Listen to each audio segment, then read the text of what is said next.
Hello story lovers, welcome back to my channel Prema Pallaki part 1.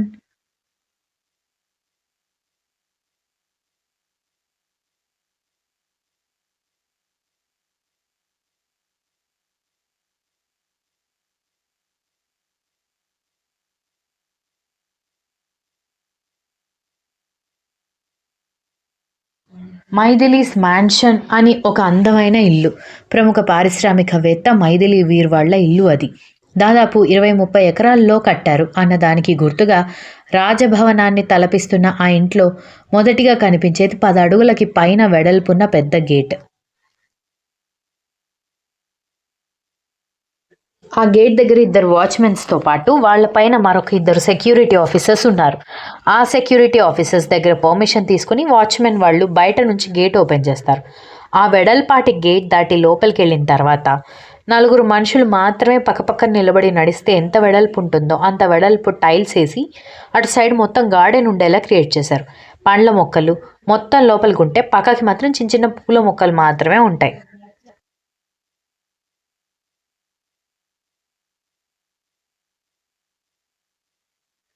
అక్కడి నుంచి ఒక 15 అడుగులు ముందుకు వేసిన తర్వాత పాలిష్ చేసిన టైల్స్తో ఉన్న 2 స్టెప్స్ ఎంట్రన్స్కి అవతల ఇవతల మనిషి ఎత్తు ఉండే షోపీస్ బొమ్మలుంటాయి.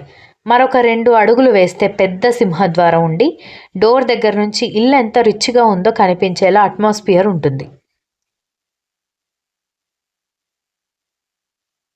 గడప దగ్గరికే ధూపం స్మెల్ వస్తూ గుడిలో ఉన్న ఫీలింగ్ వస్తూ లోపలికి వెళ్ళగానే కుడివైపున డోర్కి గంటలు వేలాడుతున్న వైపు ఒక పెద్ద దేవుడి గది ఉంది.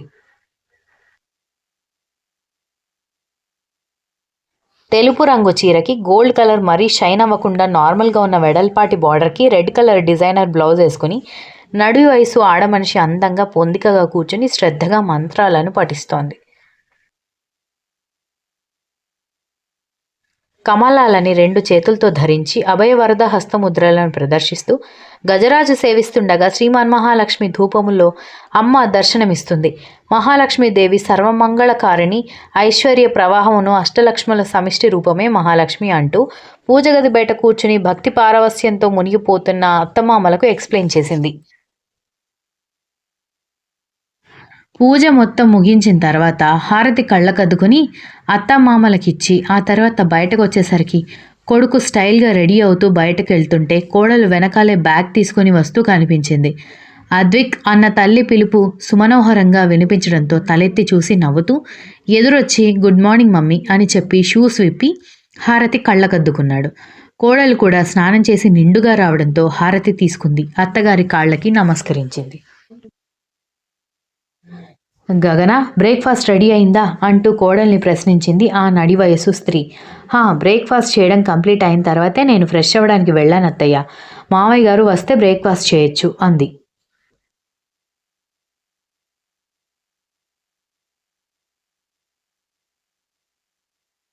అయితే మీరందరూ వెళ్ళి డైనింగ్ టేబుల్ దగ్గర కూర్చోండి, నేను మీ మావయ్యని పిలుచుకొని వస్తాను అంటూ హారతి పళ్ళెం పూజ గదిలో పెట్టి హుందాగా నడుస్తూ మెట్లెక్కి 2nd ఫ్లోర్లో ఉన్న తమ గదికి వెళ్ళింది. తను తప్ప ఇంకెవరు చూసినా తెగ సిగ్గుపడే భర్త ఎప్పుడూ డోర్ లాక్ చేసుకుని ఫ్రెష్ అవుతాడు. అలాంటిది డోర్ ఓపెన్ ఉండడంతో ఆశ్చర్యంగా చూస్తూ డోర్ ఓపెన్ చేసిన ఆమెకి ఎక్కడ భర్త జాడ కనిపించకపోవడంతో బిజినెస్ కాల్స్ ఏమైనా మాట్లాడుతూ బాల్కనీలోకి వెళ్ళాడేమోనని గ్లాస్ డోర్ నుంచి చూసినా ఆమెకి అక్కడ భర్త జాడ కనిపించలేదు.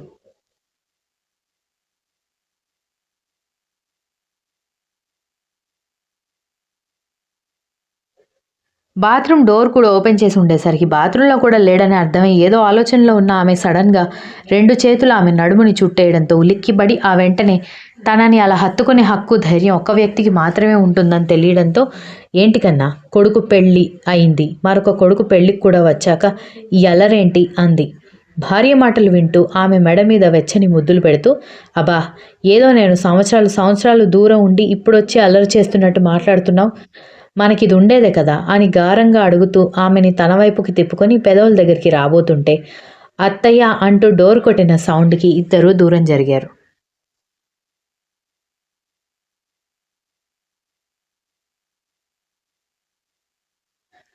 భర్త టక్ చేసుకున్న షర్టు సరిచేసి టై కూడా నీట్గా పెట్టి కోట్ తీసుకోమన్నట్టుగా చెప్పి వస్తున్నాను గగన అనడంతో గగన వెళ్ళిపోయింది. కొడుకులు పెళ్ళిళ్ళు చేసుకుని పెళ్ళిడికి వచ్చిన కూతుళ్ళు కూడా ఉన్న కొత్త పెళ్లి కొడుకు పెళ్లి కూతురులాగా ఉండే అత్తామామని చూసి అప్పుడప్పుడు గగన జలసీ ఫీల్ అవుతూ ఉంటుంది. వీరు వెళ్ళి కూర్చోగానే గుడ్ మార్నింగ్ రా అంటూ కిరణ్ వచ్చి డైనింగ్ టేబుల్ దగ్గర టిఫిన్ చేయడం కోసం కూర్చున్నాడు.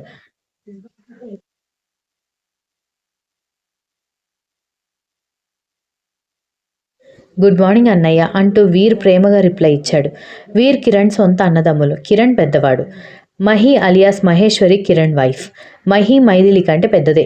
మహి మైథిలి గగన కలిసి బ్రేక్ఫాస్ట్ వడ్డిస్తుంటే అందరూ బ్రేక్ఫాస్ట్ కంప్లీట్ చేశారు.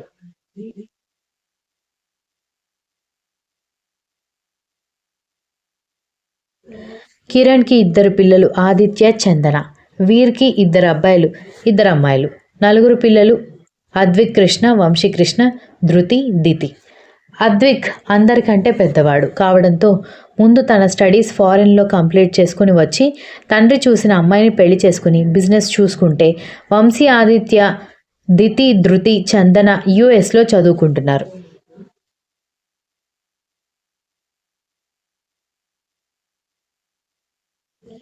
ముందు అద్విక్ తర్వాత వంశీ పుట్టారు. 2 అబ్బాయిలే కావడంతో కూతురు కోసం ఆగిన వీరికి బంపర్ ఆఫర్గా 2 ఆడపిల్లలు కవలలుగా పుట్టారు. మైథిలి మ్యాన్షన్ ఎదురుగానే మరొక పెద్ద మ్యాన్షన్ ఉంటుంది. శక్తిస్ మ్యాన్షన్.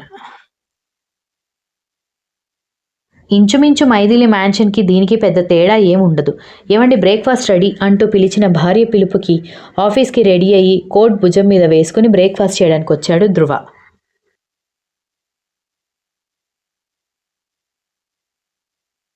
ధ్రువ వచ్చి కూర్చున్న 10 నిమిషాలకి గుడ్ మార్నింగ్ డాడ్ అంటూ శక్తి 6 అడుగులకి 10 అంగుళాలు ఎక్కువగా ఉండి హైట్ తక్కువ ఉన్న వాళ్ళు చూడాలంటే తలెత్తి మెడ పట్టేసేలా ఉంటాడు. మరొక 10 నిమిషాలకి బయట జాగింగ్కి వెళ్ళొచ్చిన Shiva good morning dad, good morning అన్నయ్య అని చెప్పి వాళ్ళు నవ్వుతూ పలకరించడంతో చెమటలు తుడుచుకుంటూ ప్రోటీన్ షేక్ పంపించమని తల్లికి రిక్వెస్ట్ పాస్ చేసి రూమ్లోకి వెళ్ళిపోయాడు.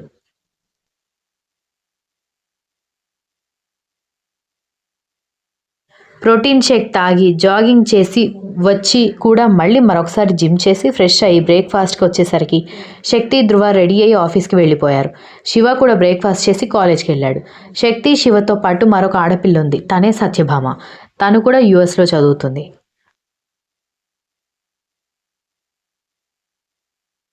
మైథిలి, ధ్రువ సొంతం అన్నా చెల్లెళ్ళు. బట్ ఇప్పుడు ఫ్యామిలీ గొడవల వల్ల మాటలు లేవు.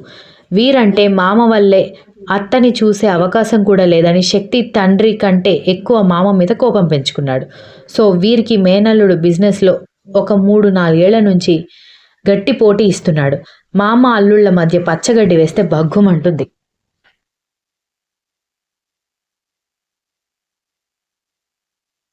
ట్రాఫిక్ జామ్ అవ్వడంతో డ్రైవర్ కార్ ఆపేసిన తర్వాత అన్నదమ్ములు ఇద్దరు ఒకసారి రెడ్ సిగ్నల్ వైపు చూసి ల్యాప్టాప్లో ఏదో వర్క్ చేస్తూ బిజినెస్ గురించి డిస్కస్ చేస్తున్నారు. అంతలో టక్ టక్ అని సౌండ్ రావడంతో పక్కకి చూసిన ఇద్దరికి గ్లాస్ విండో మీద శక్తి సౌండ్ చేస్తూ కనిపించేసరికి విండో దించి ఏంట్రా ఈ మధ్య రిచ్గా అడుక్కుంటున్నారా ఏంటి? కారులో కూర్చుని పక్క కారులోకి తొంగి చూసి విండో నాక్ చేసి మరీ అడుక్కుంటున్నావు అన్నాడు వీర్.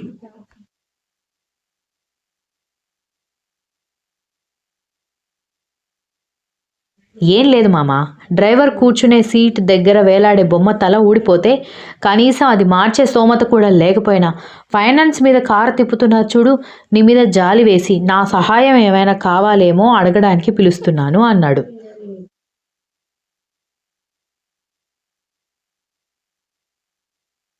రేయ్ సైలెంట్గా కూర్చో అని అటు ధ్రువ కసురుతున్నా కూడా శక్తి ఏమాత్రం తగ్గకపోతే కిరణ్ కూడా సైలెంట్గా ఉండమంటే వీర్ కూడా ఏమాత్రం తగ్గట్లేదు.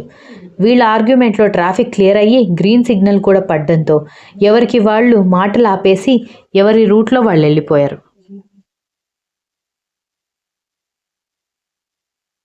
రేయ్ పిల్లాడితో ఏంట్రా నీకు అన్నాడు కిరణ్.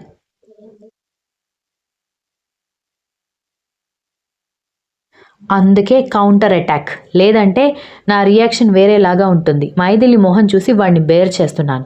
పిల్ల బచ్చ. తమ్ముడి మాటలకి తల కొట్టుకుని ఆఫీస్ రావడంతో దిగి తన ఛాంబర్కి వెళ్ళిపోయాడు కిరణ్. వీర్ కూడా తన ఛాంబర్కి వెళ్ళి కూర్చున్నాడు. Continuous. If you like the story please like, share, comment and don't forget to subscribe. ఎలా అనిపించిందో తప్పకుండా కామెంట్ చేయండి. Thank you.